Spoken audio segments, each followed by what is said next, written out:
Well, guess I've got to talk about Boopgate. So if you've been watching curling at the Olympics, but somehow have avoided the drama of the last 2 days, let me get you up to speed. This started, at least in the short term, on Friday when the men's teams from Canada and Sweden played each other.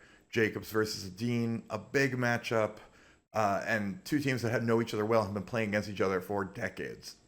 But early on, the Swedish team made an accusation to one of the officials overseeing the game.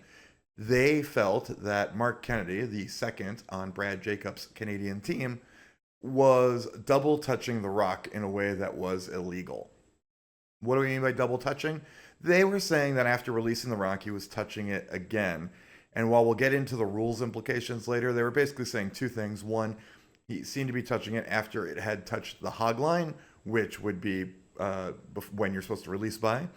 And two, that he was then touching the granite part of the rock, which they felt was illegal. As usual, the officials really weren't able to step in and do anything. This is mostly a self policed game. And without them witnessing an infraction themselves, and with Canada not feeling they had made an infraction, there was nothing they could do. They did put a monitor on the hog line for a few ends. That monitor said they saw nothing wrong in the time they were there. So that could have been it. A minor thing that pretty much got passed by in the course of a pretty standard Olympic curling game. But things really blew up in the ninth end. Sweden had just scored 2 points when Oscar Eriksson grabbed a third rock and put it in the house, jokingly saying, I guess I can do this since you're allowed to touch rocks after the hog line.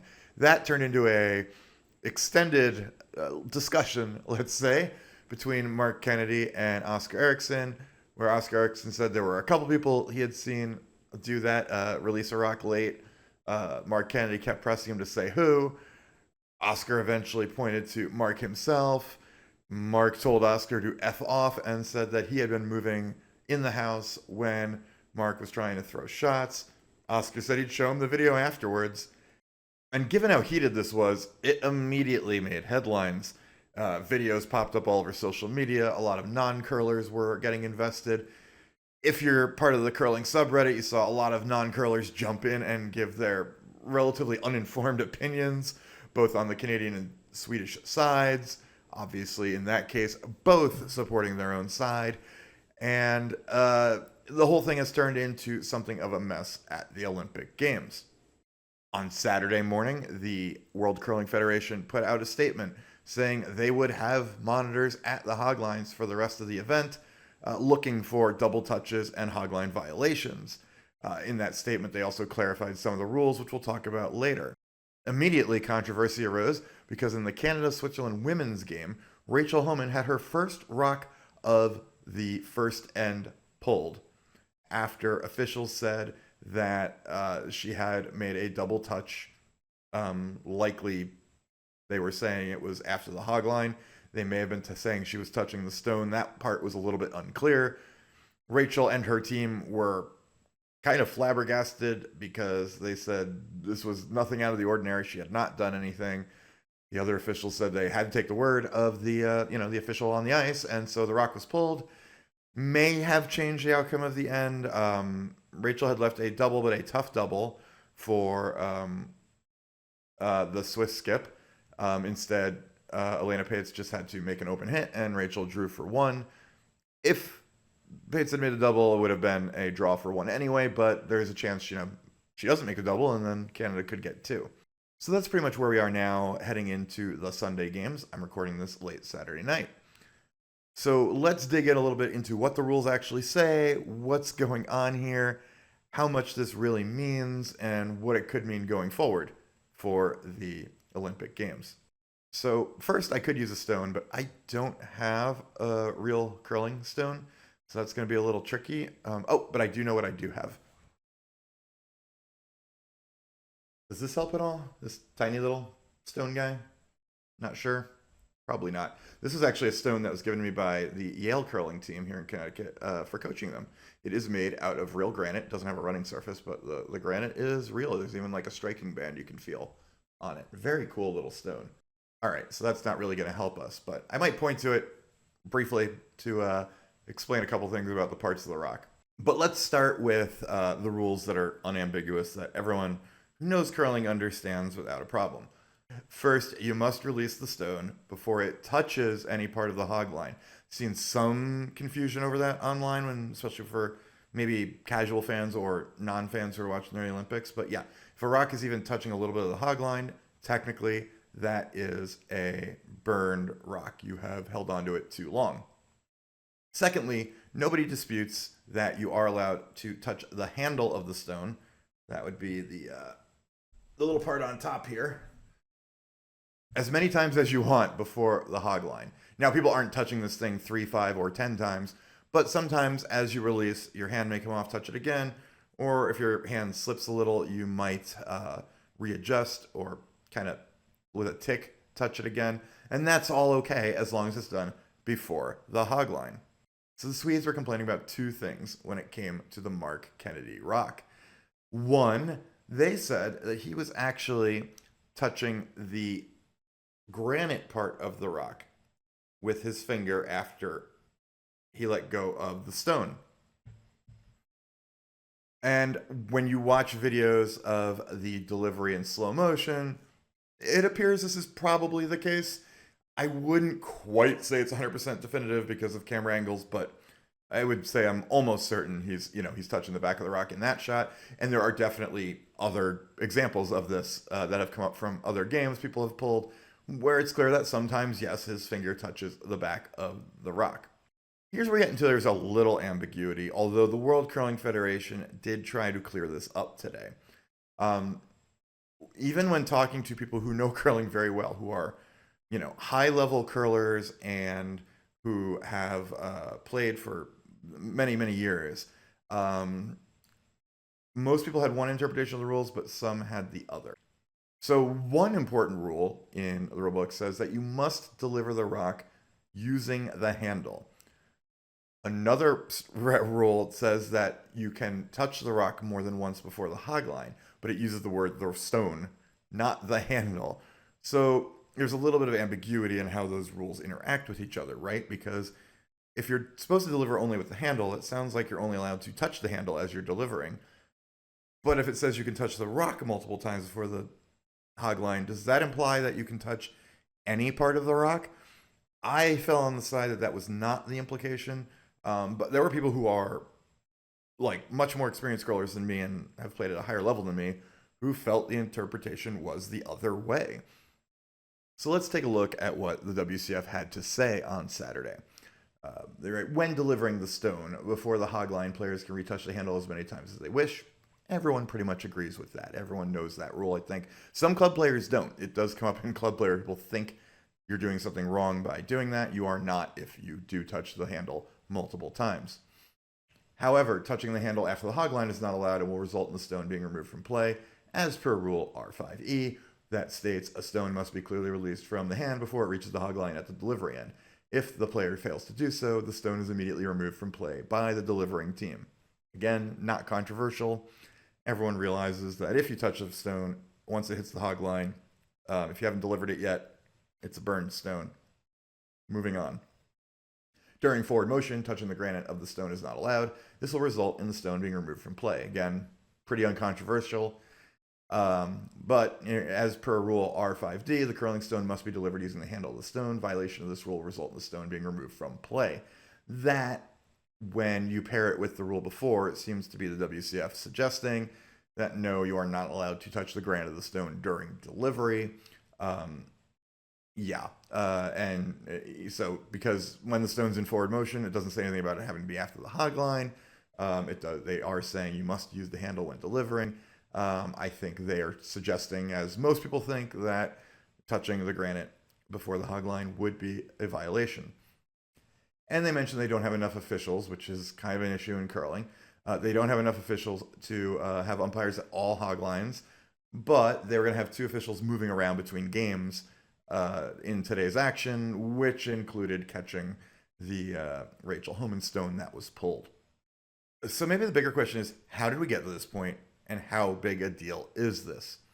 In my opinion, this probably started to fester after the former sensors on the handles of each stone were removed from competitive play because they were just too unreliable, too finicky, and it wasn't worth the trouble to keep using them when they weren't always working properly. So when those kind of left play for a couple years, players were back to self-policing their hogline violations.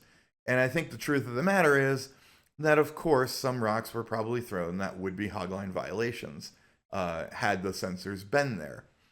But the thing is, for most competitive curlers that I know, we're not worried about millimeters here. We're not worried about whether maybe a rock was touching the hogline as you let it go. And nobody was really policing it that closely, even amongst competitive teams, with the understanding that nobody would take advantage of it to the point where they were gaining a competitive edge over everyone else. Nobody would be going a foot or two over the hog line, getting more time to slow down, more time to set line, more time to get closer to the target, even marginally, to get that small edge. But it doesn't seem like everyone felt that way. On Reddit, I saw people dug up a story from a Swedish newspaper last year in which Nicholas Edin and Anna Hasselborg are both interviewed, both talk about how they feel like many of the top teams that have gotten to the very top of the world rankings are making hogline violations and double touch violations where they are touching the stone. So this has clearly been on their minds from well before the Olympic Games. And Mark Kennedy has even suggested in one of his comments since the incident happened that he feels like he was kind of set up by the Swedes, where they kind of instructed their national video crew that's covering the games to keep a close eye on his delivery so they could catch any minute mistake he might make. Whether that's the case or not, I mean, the crews were going to be there anyway, but there may be something in the idea that the Swedes waited to make a big deal about this at the Olympics, where they could try to bring this to light at a time that would be most disadvantageous for those who are maybe having these technical violations. Now, in 2026, we have new handle technology that seems to be working a lot better. But the handle can only sense when you are touching or not touching the handle. So if you let go of the handle before the hog line, and then the rock crosses the hog line, you'll get a clean rock. The rock, I believe, is still the rock sensor turns green. If you are still touching the rock when it hits the hog line, the handle sensor will turn red. But there is something that handle sensor can't detect, which is if you are touching the rock itself, the granite part of the rock. And that brings us to a problem we have now. Because yes, people have found video evidence, even from past events, that Mark Kennedy has a tendency to touch the stone after he lets it go. But it's very easy to incidentally touch the handle or the rock on your release as your hand comes off the handle lightly and kind of moves behind the rock. And I don't really think anyone wants to police those incidental instances, which would result in a lot of burned rocks and probably require a large number of competitive curlers to significantly change their releases, even though they're getting absolutely no advantage here. Now, that said, there are two different levels to this. The rock that got pulled from the women's game today, the one Rachel Homan threw to start the game, is one thing. We saw video replays of that shown over and over again on the NBC coverage on Peacock here in the US. And yeah, as Rachel's hand comes off the handle, it looks like maybe she touches the bottom of the plastic or the top of the granite rock. Maybe it was before or after the hog line. The official called it, but this is clearly in no way touching the rock to make any sort of intentional statement. And if it's touching the rock, it's brushing the rock on release. It's really just a part of her natural release that happened to maybe touch the rock a little bit, either on the handle or the granite. On the other hand, the Mark Kennedy situation, In that case, he lets go of the rock and then, with some intentionality, puts his finger back on it, which is why we call it Boopgate. Boop. As has become a meme, it does look like he's given the rock a little boop after he lets it go. Now, the real question with that is this something he does just as kind of a tick that's part of his delivery, or is he doing it to get some sort of advantage? So, from talking to some high level curlers, I have gotten the impression people think, yes, you could certainly add a very small amount to the rock, maybe on the margins if you thought it was light. I've also seen one person in the curling world who knows the game extremely well say that they've seen this done again to make a slight adjustment to line. It's not going to affect many rocks, but if you know, oh, I'm just a little bit wide, maybe I could just touch it and, redirect it in slightly. How much effect it has, hard to say. But at the same time, one of these people who I talked to also said they are almost certain this is a tick. It's just something he's doing out of habit as opposed to get an advantage. Now, that said, because it's being done with some level of intentionality, unlike maybe the Rachel Homan rock or some of the other rocks that we've seen, where people have shown video of, it might be something he has to correct, because if there's going to be a consistent rule, yeah, he's probably not going to be able to, give the rock a little boop from behind, especially if it's happening so close to the hog line where occasionally it looks like the rock is just breaking the hog line while he's still touching it. We can also point out that both Oscar Eriksson and Mark Kennedy showed some pretty bad behavior on the ice in that game. Oscar Eriksson was clearly egging on Mark and the Canadian team with his little, pushing a third rock into the house stunt at the end of the ninth end. At the same time, Mark's reaction was, obviously over the top. We can't have people cursing each other out on the curling ice. That is not something we want as part of the game. Even some of the shows of emotion are a little controversial we've seen during the Olympics, but for the most part, I think fans like it. I think the players themselves have said they like adding that atmosphere to the game, as long as you're not, interrupting other people's shots or doing it to disparage your opponents. If it's just celebrating your great shots or getting your crowd into the game, probably not a problem. Maybe it's a bit of a culture adjustment for the game over the years, but it doesn't seem like too many people have a huge problem with that. Just something, we may have to rediscover what the boundaries are. And this stuff clearly went well over that boundary. So overall, while some people have classified this as being all about nothing, I think it rises a little bit above that. I mean, you do have to have clear rules here, and those rules should be enforced.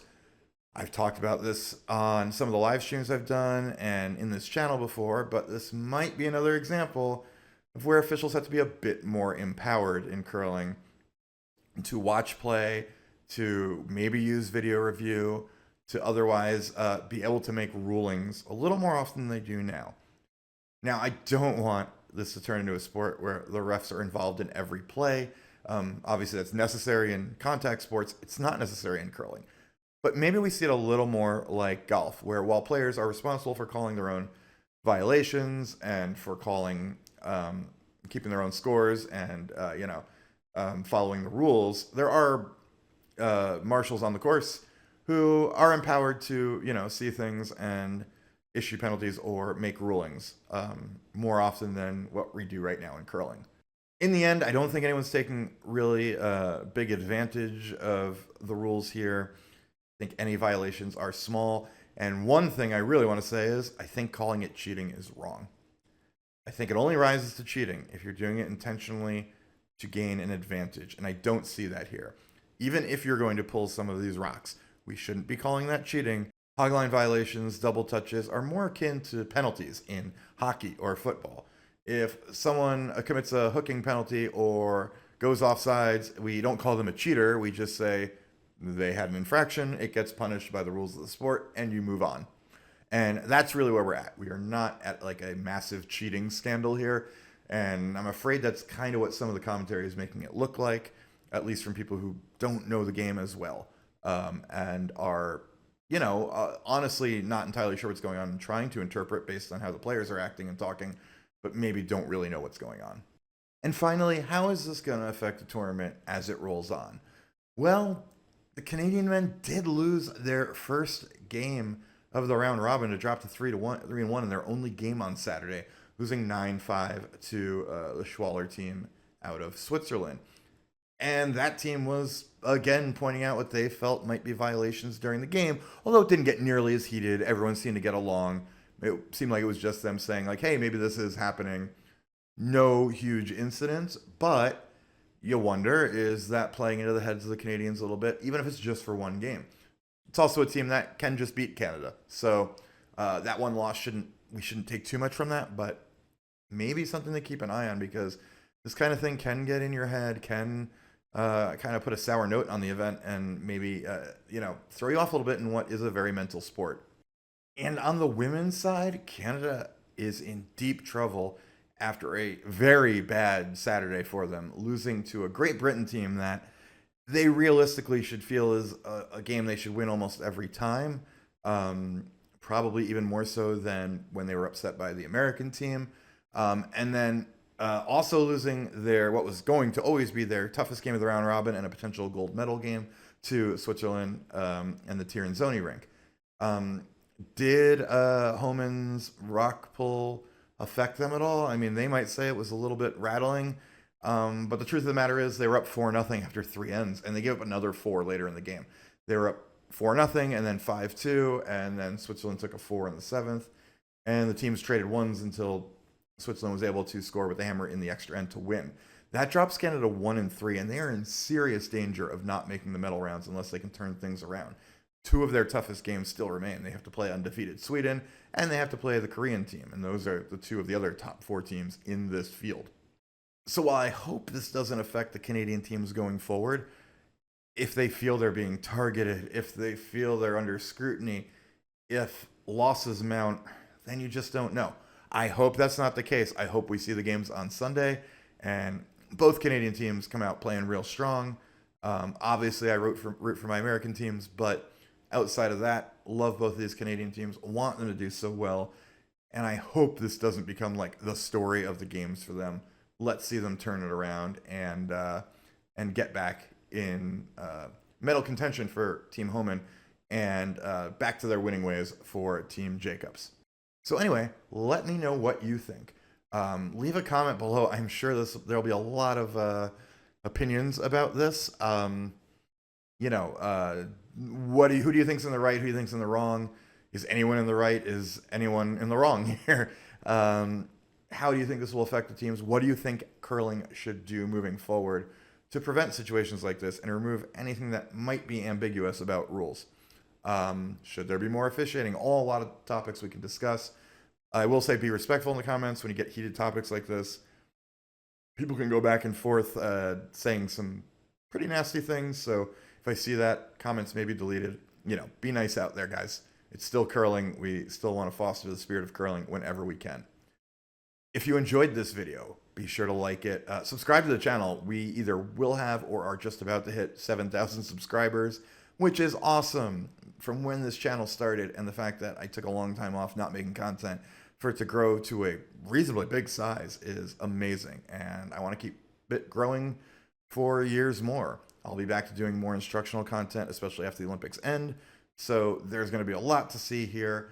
Hope you're enjoying it all. We'll probably do some of the live streamed games like I did for the doubles. The doubles final was amazing. We had about 400 people in the room watching the final with me while I put shot-by-shot updates on the strategy board and talk strategy. We'll do that later in the round robin, and maybe or definitely in the medal rounds we'll do some of that. So if you come to those, I'll see you soon. If not, there'll be more videos coming up. We'll do a recap of where the U.S. and Canadian teams stand about halfway through the round robin after Sunday's action. And other than that, keep watching, keep enjoying the Olympics, and until next time, good curling. Boop.